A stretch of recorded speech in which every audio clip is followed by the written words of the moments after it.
Hello friends, welcome to our channel Learn and Teach with Arun. இந்த வீடியோவில் நம்ம என்ன பார்க்க போறோம் அப்படின்னா data mining techniques. இதில் classification அப்படின்னா என்னன்னு சொல்லி பார்க்க போறோம். Classification அப்படிங்கிறது it is the process of finding a model or function that describes and distinguishes the data classes or concept. The model is derived based on the training data. Then the model is used to predict the class label of test data. Classification அப்படின்னா it is the process of finding a model அப்படின்னு சொல்லுவோம். நம்ம கிட்ட ஒரு customer database இருக்குன்னு வச்சுப்போம். அதில் ஒரு 100 ரெக்கார்டு இருக்குது. அந்த 100 ரெக்கார்டு உள்ள ஒரு டேட்டாபேஸ் வச்சுட்டு ஒரு கிளாசிஃபிகேஷன் மாடலை வந்து நம்ம டெவலப் பண்ணுறோம். ஸோ அந்த 100 ரெக்கார்டு இருக்கு இல்லையா, அதுதான் வந்து நம்ம ட்ரைனிங் டேட்டா அப்படின்னு சொல்லுவோம். ட்ரைனிங் டேட்டாவை பொறுத்த வரைக்கும் the data objects for which the class labels are known அப்படின்னு சொல்லுவோம். நம்ம டேட்டாபேஸில் கிளாஸ் அப்படின்னு சொல்லி ஒரு அட்ரிபியூட் இருக்குது. அந்த அட்ரிபியூட்டோடைய வேல்யூஸ் வந்து எஸ் அல்லது நோ அப்படின்னு சொல்லியிருக்கோம். அதாவது யாரெல்லாம் வந்து கம்ப்யூட்டரை வாங்கியிருக்காங்களோ அவங்களுக்கு உண்டான கிளாஸ் லேபிள் வந்து எஸ் அப்படின்னு சொல்லியிருக்கோம்.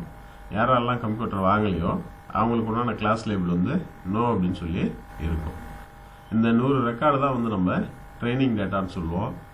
இங்கே ரெக்கார்ட்ஸ் தான் வந்து நம்ம டேட்டா ஆப்ஜெக்ட்ஸ்னு சொல்லுவோம். அந்த ரெக்கார்ட்ஸ் அல்லது டேட்டா ஆப்ஜெக்ட்ஸோடைய கிளாஸ் லேபிள் வந்து நம்மளுக்கு தெரியும். அதாவது இந்த ரெக்கார்ட்ஸோடைய கிளாஸ் லேபிள் அப்படிங்கிறது எஸ் அல்லது நோ அப்படிங்கிறது தான். சரிங்களா?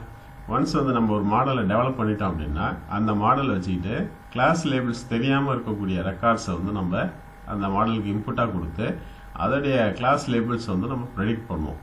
சரிங்களா? அதுதான் இங்கே சொல்லியிருக்கோம். Then the model is used to predict the class label of data objects for which the class labels are unknown. புதுசாக நம்ம கொடுக்குறோம் இல்லையா ரெக்கார்ட்ஸ், கிளாஸ் லேபிள் தெரியாமல் இருக்கக்கூடிய ரெக்கார்ட்ஸை அந்த மாடலுக்கு நம்ம இன்புட்டாக கொடுப்போம்.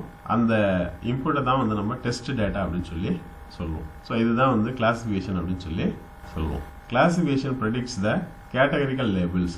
கேட்டகரிக்கல் டேட்டாவுக்கு தான் நம்ம கிளாசிஃபிகேஷனை ப்ரெடிக்ட் பண்ண முடியும். சரிங்களா? Classification model can be represented in many ways such as classification rules, decision trees and a neural network. Classification rules அப்படின்னு பார்த்தீங்கன்னா அதுக்கு இன்னொரு பேர் வந்து if then rules அப்படிங்கிறது. Syntax அப்படின்னா if, condition, then conclusion. இல்லை condition அப்படின்னா rule antecedent அப்படின்னு சொல்லுவோம். conclusion வந்து rule consequent அப்படின்னு சொல்லி சொல்லுவோம். இந்த எக்ஸாம்பிளை பாருங்க. if age of a customer is youth and income of a customer X is high அப்படின்னா then class of the customer X is A அப்படின்னு சொல்லி சொல்லுவோம். இதுதான் நம்ம இந்த மாதிரி எழுதியிருப்போம்.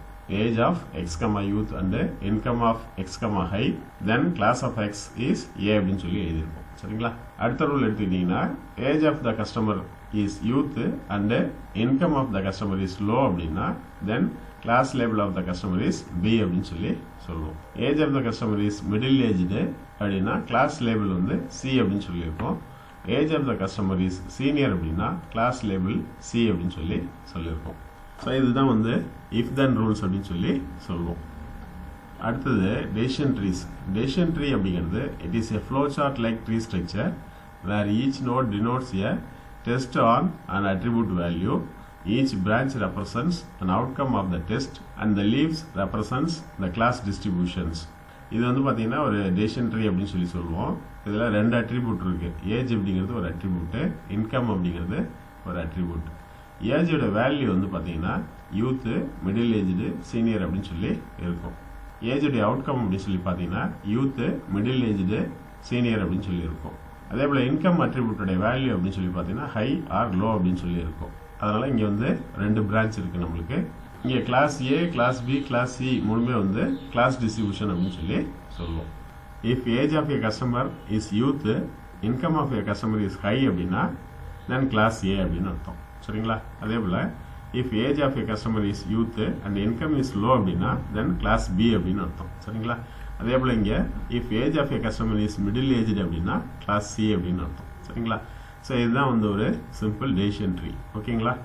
அடுத்தது நியூரல் நெட்வொர்க். நியூரல் நெட்வொர்க் அப்படிங்கிறது it is a collection of neuron like processing units with weighted connections between the units அப்படின்னு சொல்லி சொல்லுவோம்.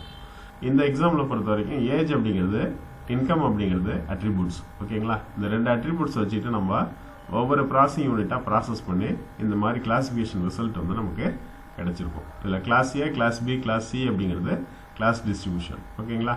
அடுத்த வீடியோவில் கிளஸ்டரிங் அப்படின்னா என்னன்னு சொல்லி பார்க்கலாம். சரிங்களா? தேங்க்ஸ் ஃபார் வாட்சிங்.